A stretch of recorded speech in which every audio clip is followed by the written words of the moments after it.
What started as a magical evening at a Coldplay concert in Boston has turned into one of the most explosive corporate scandals of 2025. A simple kiss cam moment has destroyed careers, ended marriages, and sparked a viral internet firestorm that shows just how quickly our digital age can turn a private moment into a public reckoning. This is the story of how 30 seconds on a jumbotron brought down a tech CEO and exposed the dangerous intersection of corporate culture, infidelity, and social media justice. Wednesday night, July 16, 2025. Gillette Stadium in Foxborough, Massachusetts. Coldplay's Chris Martin is performing when the camera pans to two people in the crowd, a man and woman sitting close together, looking intimate. But when the kiss cam focuses on them, the man immediately ducks away from the camera, clearly uncomfortable being filmed. Chris Martin, never one to miss a beat, jokes to the crowd, "Oh, look at these two. Either they're having an affair or they're just very shy." The audience laughed. Social media, however, would soon prove Martin's instincts were disturbingly accurate. Within hours, internet sleuths had identified the couple. The man was Andy Byron, CEO of Astronomer, a New York-based tech company valued at hundreds of millions of dollars.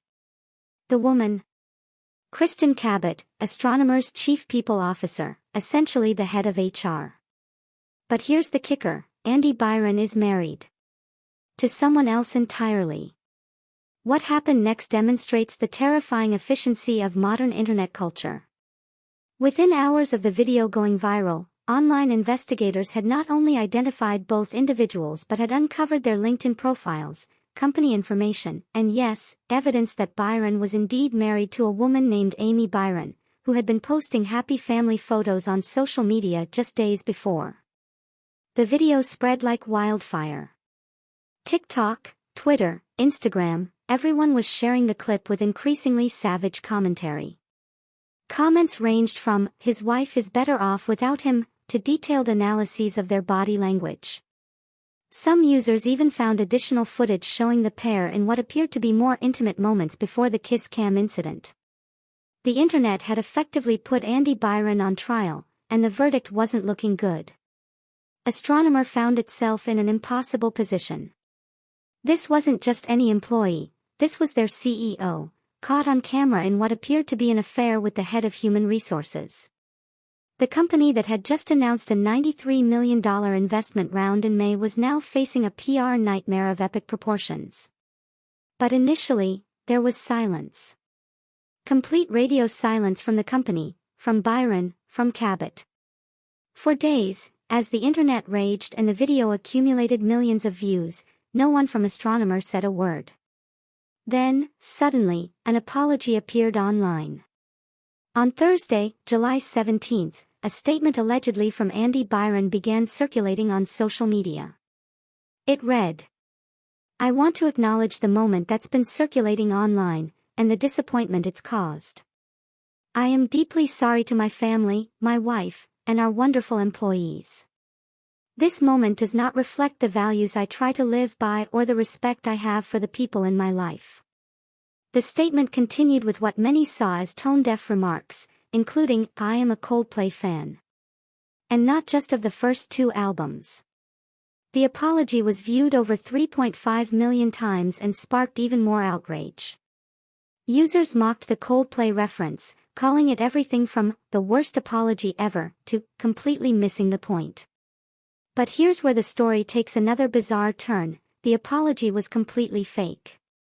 Astronomer's staff confirmed to multiple outlets that the viral statement was fabricated. Someone had created a fake apology and released it into the wild, where it spread faster than the truth ever could. This fake apology actually made the situation worse, as it suggested Byron was trivializing the situation and making light of his infidelity. Finally, on Friday, July 18th, Astronomer broke its silence. The company announced it had launched a formal investigation into the matter and that both Andy Byron and Kristen Cabot had been placed on administrative leave. But the damage was already done. The viral nature of the scandal, combined with the fake apology debacle, had created a situation that no corporate crisis management team could contain. By Saturday, July 19th, it was over. Andy Byron tendered his resignation as CEO, and Astronomer's board of directors accepted it immediately.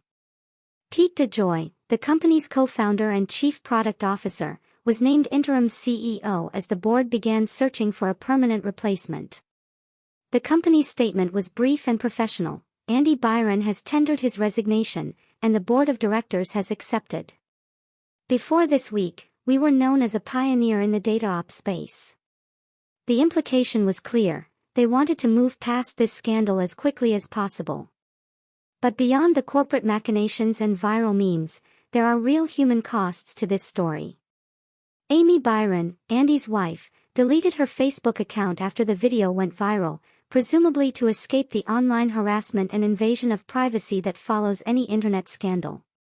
Think about that for a moment. A woman discovers her husband's infidelity not through a private conversation or even a friend's tip, but through a viral TikTok video watched by millions of strangers. Her private pain became public entertainment.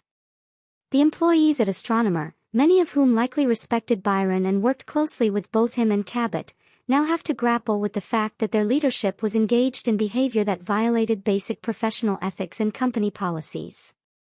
This scandal reveals several uncomfortable truths about our current moment. First, there's no such thing as a private moment in public anymore.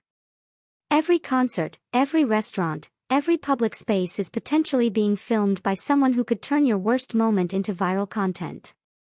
Second, it shows how corporate America is still grappling with appropriate responses to viral scandals. The initial silence from Astronomer, followed by the confusion over the fake apology, showed a company completely unprepared for the speed and scale of modern internet outrage. Third, it demonstrates the power of social media justice. Within 72 hours, internet users had investigated, prosecuted, and effectively sentenced a CEO. No traditional media organization could have moved that quickly or had that kind of impact. For corporate leaders, this story serves as a stark reminder that personal conduct can no longer be separated from professional responsibility, especially when that conduct involves other employees. The power dynamics between a CEO and an HR executive make this situation particularly problematic from both ethical and legal standpoints. For the rest of us, it's a reminder of both the power and the danger of our hyper-connected world. The same tools that can expose corruption and hold powerful people accountable can also destroy lives and invade privacy in ways we're still learning to navigate. As for Andy Byron and Kristen Cabot, their careers in corporate America may never recover. Astronomer will likely survive. Tech companies have weathered worse scandals. But the human cost of those 30 seconds on a jumbotron will last much longer than any news cycle. Chris Martin probably thought he was just making a harmless joke about a shy couple. Instead, he accidentally became the catalyst for one of the year's biggest corporate scandals. It's a reminder that in our digital age, there are no small moments. Everything has the potential to become everything. The next time you're at a concert and see that camera coming your way, remember Andy Byron. Some moments of fame aren't worth it. This has been the story of how a Coldplay concert destroyed a CEO, exposed the speed of internet justice, and reminded us all that in 2025, there's no such thing as a private moment in public. Thanks for listening.